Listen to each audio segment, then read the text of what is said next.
Hello, everybody. Mr. Lujai here today. I am going to be the first person to take you from the Atlantic Theater in Europe over to the Pacific Front, also called the Pacific Theater. And this is going to focus on the Allied powers, primarily the United States, trying to attack the Japanese Empire. So in this presentation, we're going to learn about the first 4 years of the Pacific War, from about 1940 all the way up to 44, beginning of 45.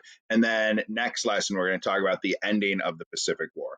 I'm recording this on May 9th, just to let you know, yesterday, May 8th, was the 75th anniversary of the Victory in Europe Day, when the Nazi Party officially surrendered unconditionally to the Allied powers. Just to kind of let you know, pretty interesting historical moments.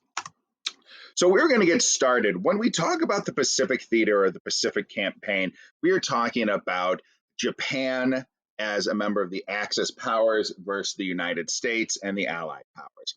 And in order to understand why Japan on the other side of the world is attacking America primarily and other allied powers in the Pacific and Asia, we have to understand the history of Japan from about 1900 to 1940. Now, you may remember some of this from your Rise of Dictators information sheet, but remember, throughout the early 20th century, Japan is going to make a conscious decision to increase their economic and political prosperity in Asia and the Pacific.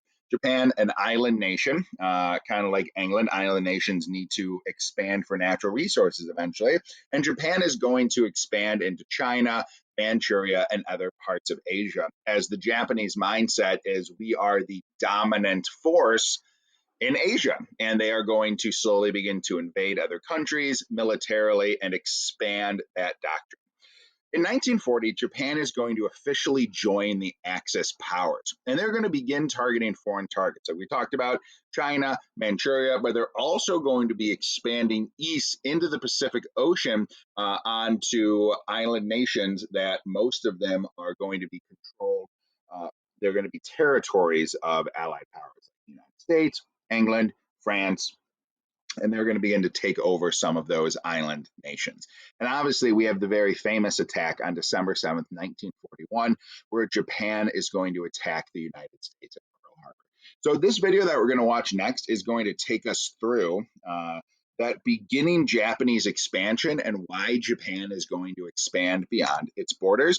And I always love to see some visualizations on the actual expansion. So I'm going to hit play on this, and then we'll talk about it a little bit after.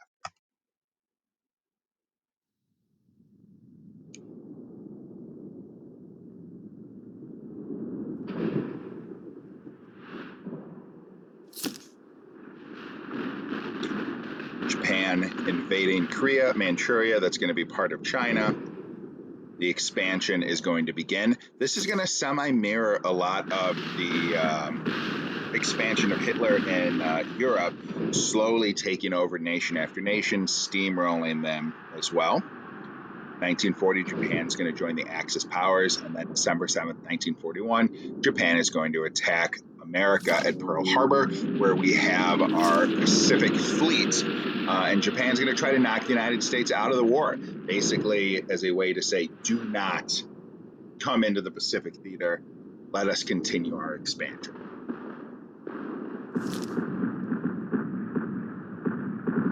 Japan's going to continue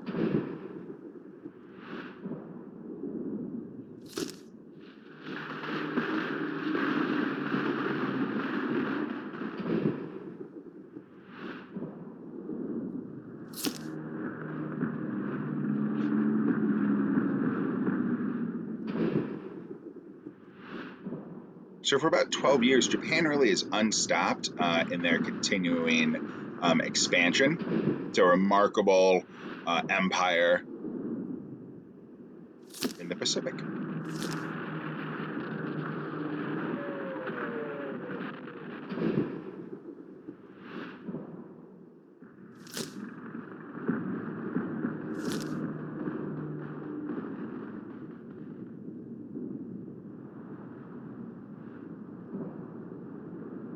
We we have here the height of the Japanese Empire, 1942. Following 1942, the United States, as we're going to talk about, really begins to develop a strategy on how to combat this Japanese army that is almost unstoppable. They are going to surprise Allied forces time and time again as they very quickly expand, mirroring a lot of the blitzkrieg tactics we're seeing in the European theater, the Atlantic theater of war. But just like in Europe, the Allied powers are going to come up with a plan on how to stop the spread of the Japanese empire. And so America gets into the war December 7th, 1941, when Japan surprise attacks the Allied forces at Pearl Harbor, and they cripple the Pacific Fleet of the United States. But America very quickly is going to begin to develop new machines, is what I'm saying. We very quickly repair our old ones, and once America officially declares war on the Axis powers, we as a nation really begin to kick into war mode, and we begin to develop ships, planes, people enlist. We have a draft, new weapons and technologies that we're going to use to fight. But I'm going to focus on three battles during this presentation. And the first battle we're going to talk about is called the Battle of Bataan. And as you can see from the date here, January 1942. Takes place 1 month after Pearl Harbor. So the United States is officially at war with Japan. And the Battle of Bataan is a complete Japanese victory. And I chose this battle to kind of showcase how in the beginning part of the Pacific theater of war, Japan completely wipes up any type of attack against them, and they go on the offensive. So Bataan is located in the Philippines, as we can see, and the Japanese Imperial Army and Navy are going to continue their conquest into the U.S. and Allied-held territories in the Pacific. The Battle of Bataan is going to be a turning point where the United States is officially in the war by Japan completely decimating Allied forces at Bataan. They are able to really hold on to the Philippines, which is going to be a massive linchpin in the Pacific. The nation that controls the Philippines controls a massive amount of land, refilling stations, troops. It also is an American-held island. And so this really is attacking the United States at heart. Each side in this battle is going to sustain immense casualties. And we're going to begin to see throughout this presentation, the Japanese style of fighting is very intense. It is very hand-to-hand. It is very aggressive. And Americans are not quite ready for that style of fighting. But we do develop weapons and new technology to combat that very aggressive style of Japanese war. After a month-long battle in the Philippines, eventually the United States is going to have to retreat. And we have here General Douglas MacArthur, who is going to come back time and again, and he's going to be the lead general in charge of Allied forces in the Pacific. He has to give a very difficult order to retreat from the Philippines and basically cede this linchpin of the Pacific to the Japanese. Because MacArthur has to leave, he leaves 70,000 U.S. and Filipino troops in the Philippines. And we get the name the Bataan Death March, which some of you may be familiar with because of this decision. So MacArthur gathers as many troops as he can, and he is forced to leave the island, or else all of his forces will be overrun, leaving this large number of troops.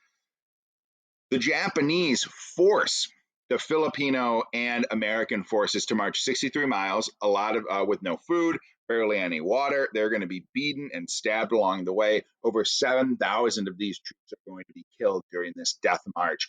This is a sign of just how aggressive the Japanese are going to be. This is a very famous speech in American history. This is called Douglas MacArthur's I Shall Return speech. So as you're watching this, I want you to think this is the head general who has just given the order to retreat from the Philippines, knowing that he's going to leave 70,000 of his fellow Allied troops there, and a number of them are going to die. He knows that the Japanese do not treat their prisoners very well. And so just think about what is going through his mind as he delivers this speech. I landed on your soil. I said to the people of the Philippines whence I came, I shall return.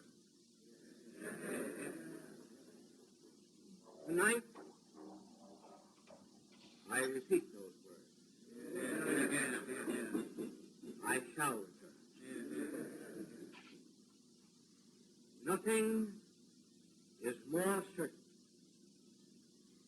than the ultimate reconquest and liberation from the enemy of foes and its.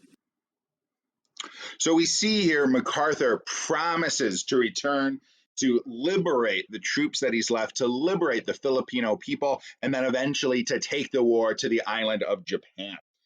So we see a promise that, yes, I'm retreating now, knowing what's going to happen, but in the end, I shall return.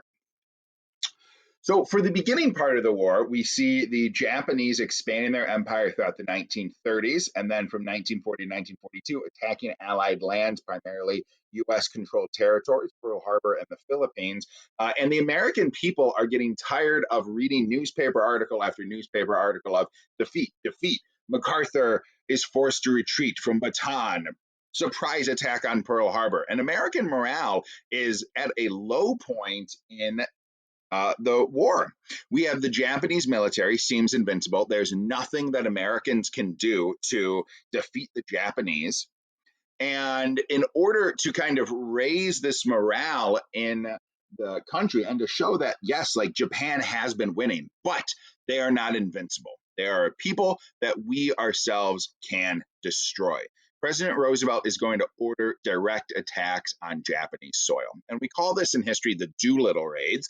And Colonel Doolittle is going to lead a squadron of bombers to fly over the Pacific and to attack mainland Japan.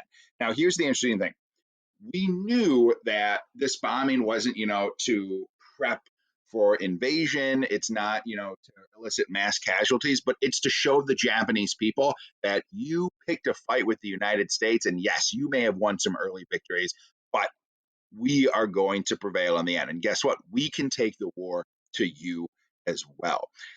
The Doolittle raids and the bombing of Tokyo very early on in the war is going to shock the Japanese. And for the first time, a lot of Japanese citizens and civilians living in Japan are going to say, oh my gosh, like this war affects us. We ourselves are going to have to go through this endeavor as well. And so I have a quick clip from a World War II veteran, the last of the Doolittle Raiders. Unfortunately, he has since passed away, but he's going to recount a little bit of his tale.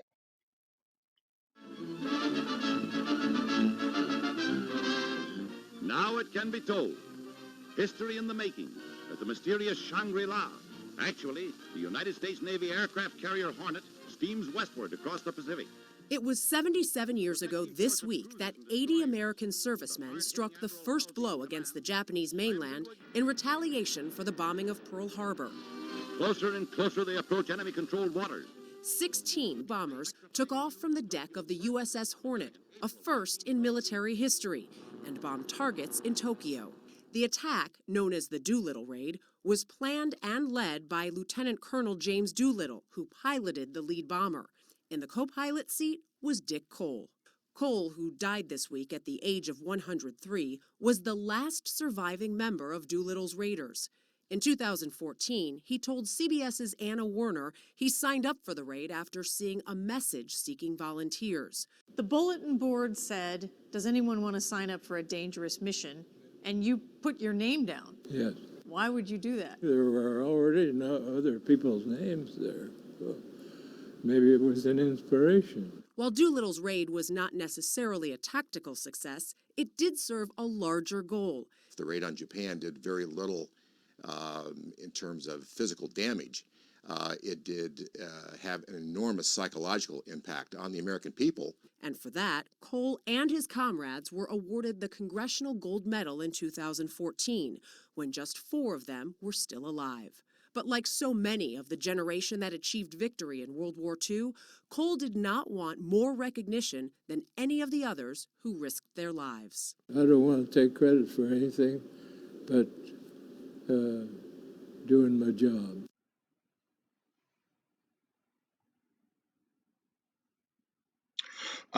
Gosh, like these veterans are just so amazing in how you recount. You can watch hours and hours of footage of them recounting their stories, and you'll hear that time and again, like I was just doing my job.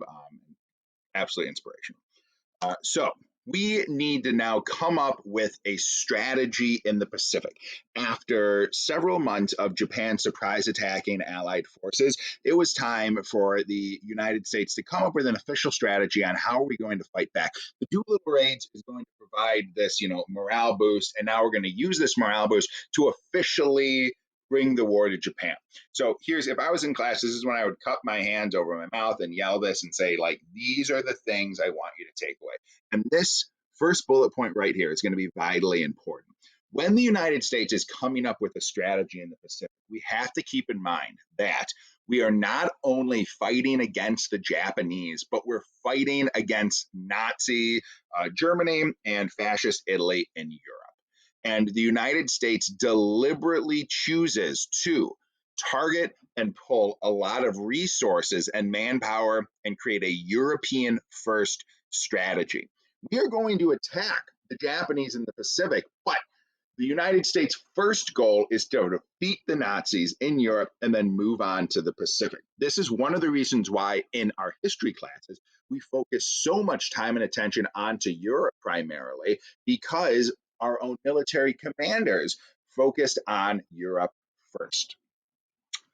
But we do still have a war going on in the Pacific. We just can't divert all of our attention to the European theater. We are going to fight a two-front war. So the U.S. command team comes together and they debate three top strategies on how are we going to fight the Japanese. The first idea that's thrown around is, what if we use a defensive strategy and try to stop the Japanese from expanding its reach in the Pacific? So we're going to basically fortify the remaining Allied controlled islands in the Pacific and stop the Japanese reach. This is going to kind of create a hold and we'll wait and see until what happens in Europe pattern. So that is one idea. These are just three ideas, and we're going to talk about which one the commanders picked.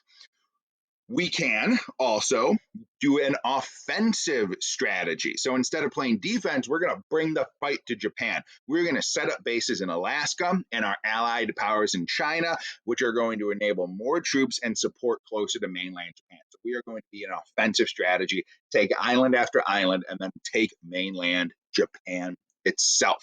So we have a defensive strategy, an offensive strategy, and then our third is going to be that middle ground. What if we liberate Japanese held territories en route, which means on our way to areas within striking distance of mainland Japan? So we're going to kind of like hop around the islands in the Pacific, play defense, play a little bit of offense as we slowly get closer to Japan. So the third option is going to be the middle ground. So we have complete defense, complete offense, or middle. And I hope you know which one is picked.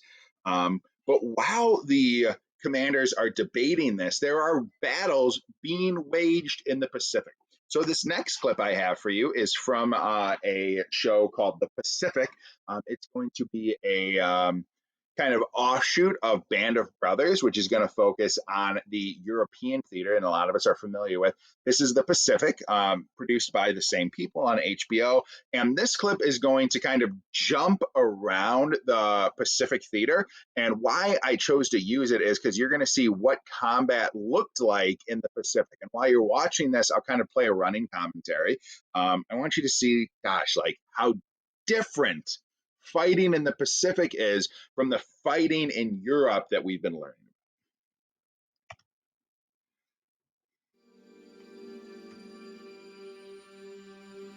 My brother was on the Bunker Hill.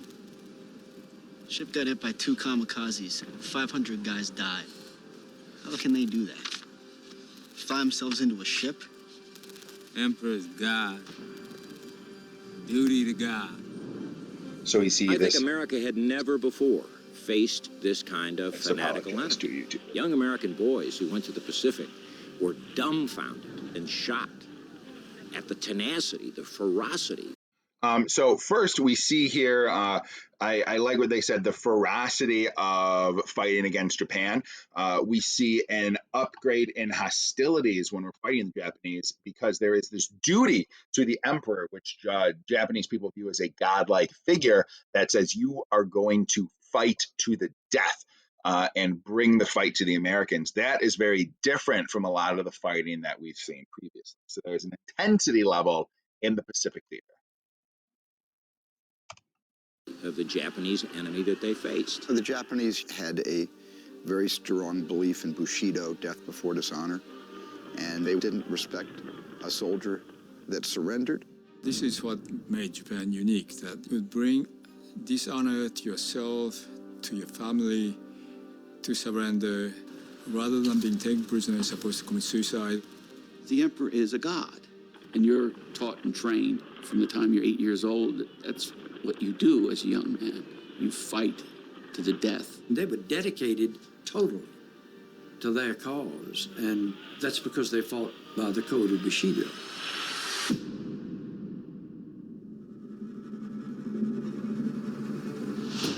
What Japan was seeking in going to war was to secure an empire throughout all of East Asia, an empire that would be self-sufficient, an empire that would permit Japan to defend itself against all comers, now and forever. We know that Japan is willing to risk war to have the economic empire it desires. Roosevelt, however, wanted to avoid a war in the Pacific.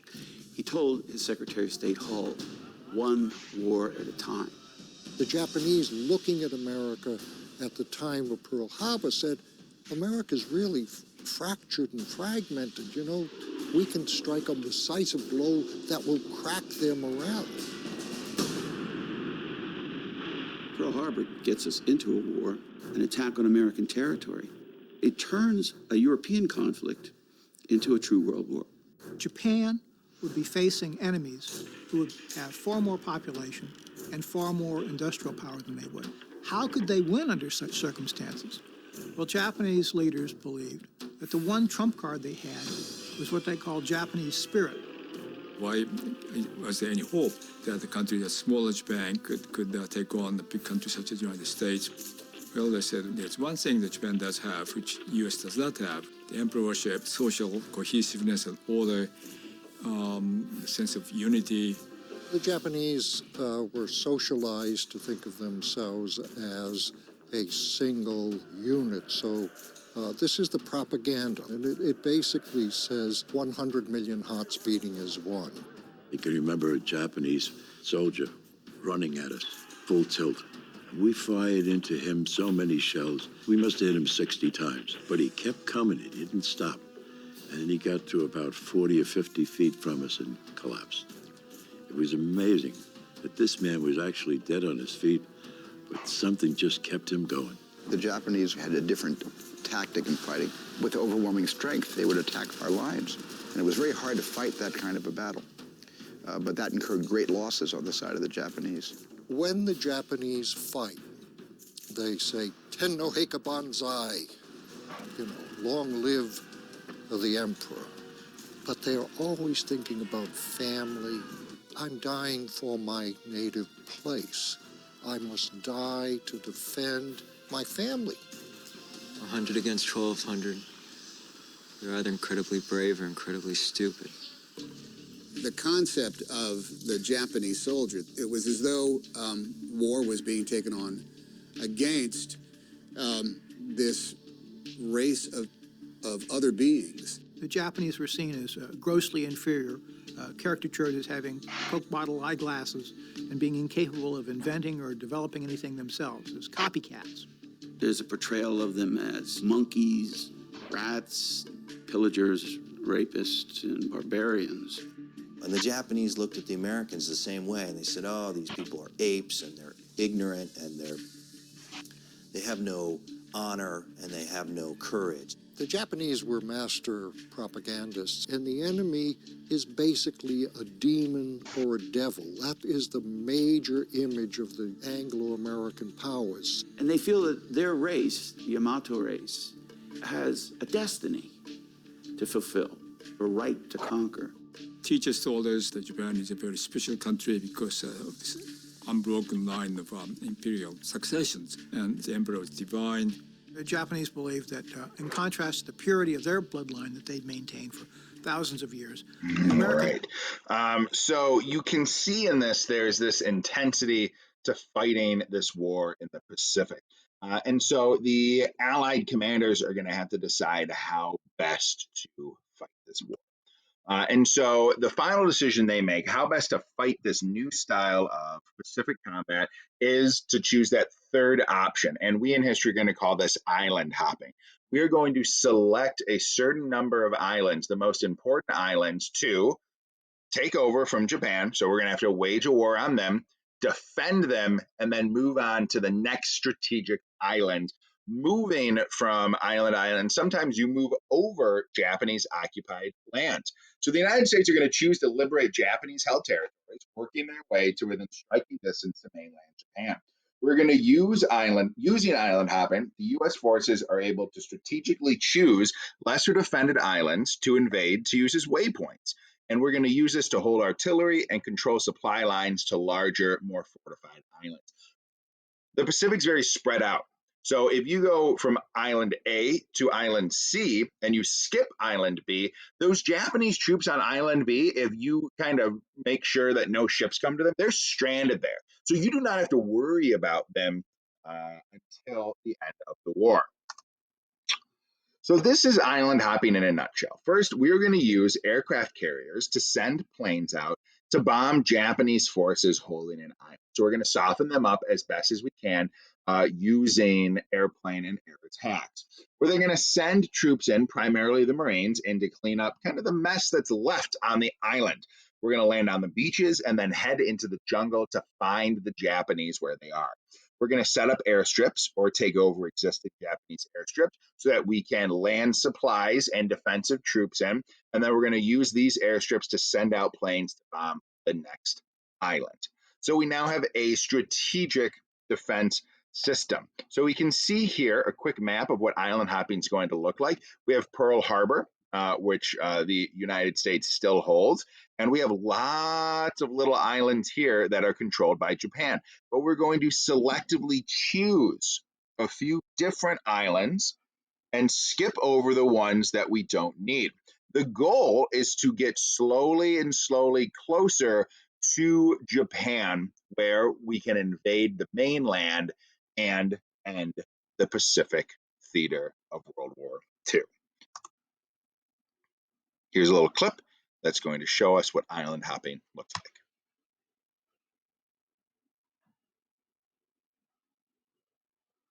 I love the suspense. Oh my gosh.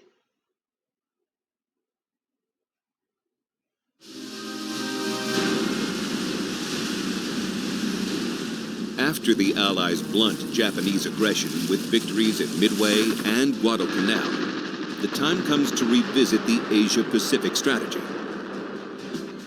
The plan for victory originally called for 2 roads to Tokyo, one across the Pacific, the other from China.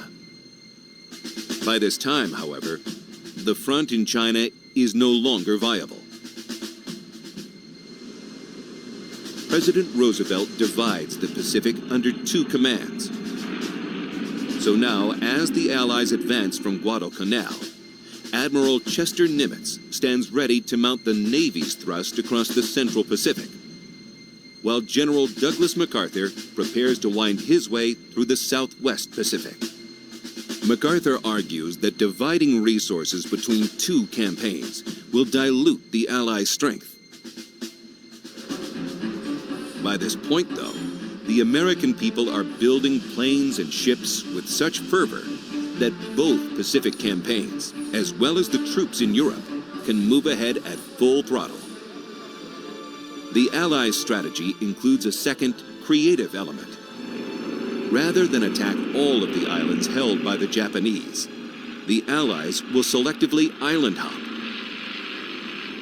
Troops will bypass the enemy's heavily defended islands and instead target those with weaker defenses. And with each new island, the Allies will construct airfields to support the next battle. Admiral William F. Halsey is now coordinating attacks with MacArthur. So as Halsey climbs the Solomon Islands, he hops over the stronghold of Kolombangara in favor of invading the lightly defended Vella La Vella. MacArthur avoids the fortress-like Rabaul, instead electing to progress across northern New Guinea. The skipped islands are then left to wither on the vine.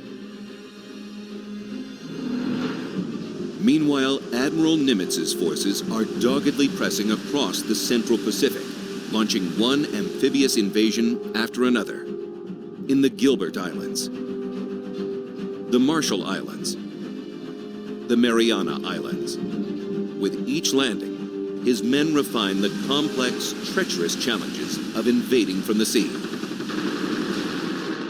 Reaching the Marianas provides a special bonus, giving the Allies airfields that put the Japanese homeland within range of American B-29 bombers. The Allies' two-pronged strategy yields another benefit. It keeps the Japanese off balance, never sure where the Allies will strike next, and often finding themselves in the wrong place at the wrong time. Not only does the Allies' innovative plan save lives, it rapidly accelerates their timetable.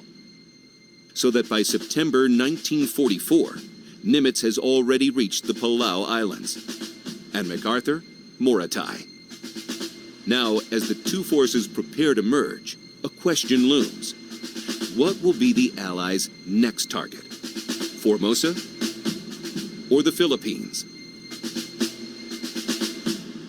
Oh my gosh. Remember MacArthur's promise, I shall return. So from splitting the forces off, we can see that America is island hopping to the Philippines, and they're going to use the Philippines as the staging ground to attack mainland Japan. So after achieving early victories at Midway and Guadalcanal, the Allied commands use a two-pronged approach to begin island hopping their way to Japan. As we saw Admiral Nimitz taking the northern prong, island hopping, and then we see General MacArthur taking the southern prong, island hopping down there. They're eventually going to meet up. So we can see the main goal is going to meet at a location close enough to attack the Japanese mainland. So we see here a visualization, the greatest extent of the Japanese empire in this red outline, Nimitz going north, MacArthur going south. He's going to work his way through the Philippines, where Nimitz is going to meet up and attack Okinawa there. So we're going to talk about two important battles as we begin to island hop close to Japan, and they are going to be resounding American victories, but they do come at a heavy loss. The first is going to be the Battle of Iwo Jima, which is made very famous by raising the flag on top of the mountain with the American soldiers, and this is going to come a few months before the end of the Pacific Theater by dropping the atomic bombs. So Iwo Jima is going to be a strategic location to Japan because the island is basically one of the last main defenses before you hit mainland Japan. By controlling Iwo Jima, the Americans now have the ability to launch the B-29 bombers to attack Japan, attack Tokyo, attack, in a constant barrage. We see this a lot in Europe as well with the beginning of the attacks, the bombings in Germany. It's important to begin to attack the enemy country. And this is an incredibly bloody battle, 6,000 U.S. troops, 23,000 Japanese deaths. The battle begins on February 15th, 1945, and it ends on March 16th. So we have over a month-long conflict. Why is this? Well, what is going to occur on these battles is the Americans are going to bomb the islands with their bombers, and then they are going to launch the Marines that are going to hit the beaches of these islands. So we've all been to a beach, or at least we can conceptualize what a beach looks like. We have the mainland beach, but then inside, once you're off of the sand, you have the inner jungle of these Pacific islands. And what the Japanese are going to do is they're going to want to try to slow the American advance as much as possible. So they are going to create defensive positions inside of the jungle. And so the Americans are going to have to literally fight for every single yard of control on these islands. So this is why we see 1, 2, 3, 4-month-long battles with massive casualty rates, much more higher than in oftentimes European theaters, which are going to be quicker battles. And when you linger on these islands, death tolls are going to rise. So Iwo Jima, a month-long battle. By controlling the island, we are able now to have a really great offensive position to begin planning the attack on mainland Japan. The second battle we're going to talk about is going to take place about a month after the Battle of Iwo Jima, called the Battle of Okinawa. This is going to be located about 310 miles from Japan. So you're about maybe 3/4 of the length of Illinois from Japan, so really close. And Okinawa is the bloodiest battle of the Pacific Theater. There's several really great documentaries and movies made about the Battle of Okinawa. We see 12,000 Americans and 100,000 Japanese soldiers are going to lose their lives. Japan is going to basically dig in, and the Americans are going to use flamethrowers, napalm. They're going to burn the island down, bombing raids. It is a brutal, brutal battle. Anybody that fought in Okinawa saw just horrific, horrific images and scenes play out every single day. But Okinawa is going to be the last really big battle of the Pacific Theater. This is going to be the strategic staging area for U.S. troops as we begin to discuss how are we going to invade mainland Japan. Here we have a quick video on the Battle of Okinawa.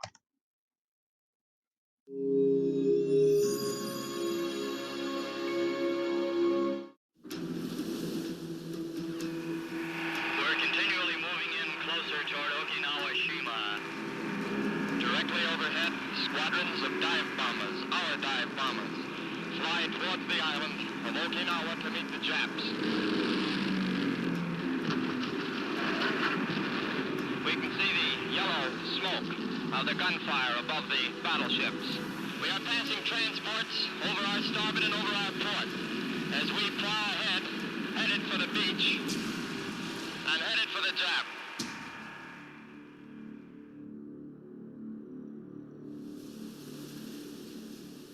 We debarked from our ships. We landed in Okinawa, and we had no idea of what kind of resistance we will encounter. There were no Japanese, there were no natives, there's nothing. We made our way immediately to the airport that had been deserted by the Japanese, and we found a good many destroyed planes and bombs, but no resistance. By the end of the second day, we had crossed the island, and that was when our trouble began.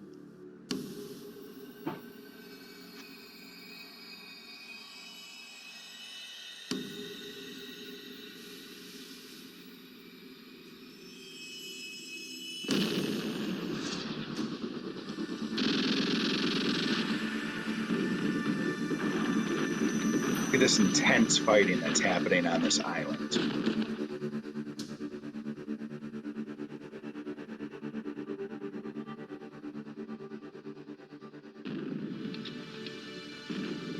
Our progress was not by miles and not by hundreds of yards, but practically by inches, because the resistance was very strong.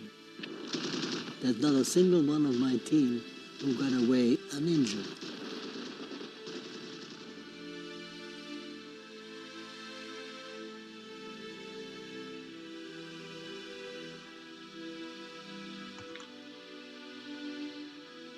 So if we look at this date, remember, Europe is over on May 8th, 1945. So a month and a half later, we're still having this intense fighting occurring in the Pacific Theater. So I always think that's important to remember.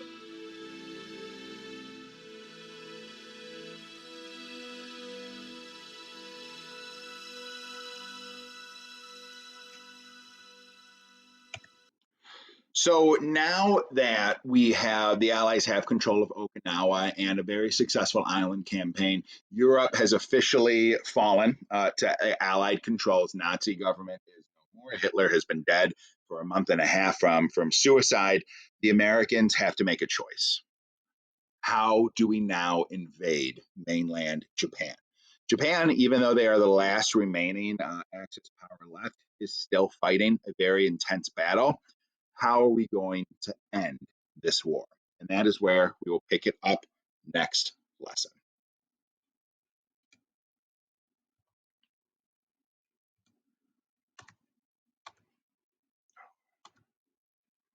Turning it off is the hardest part.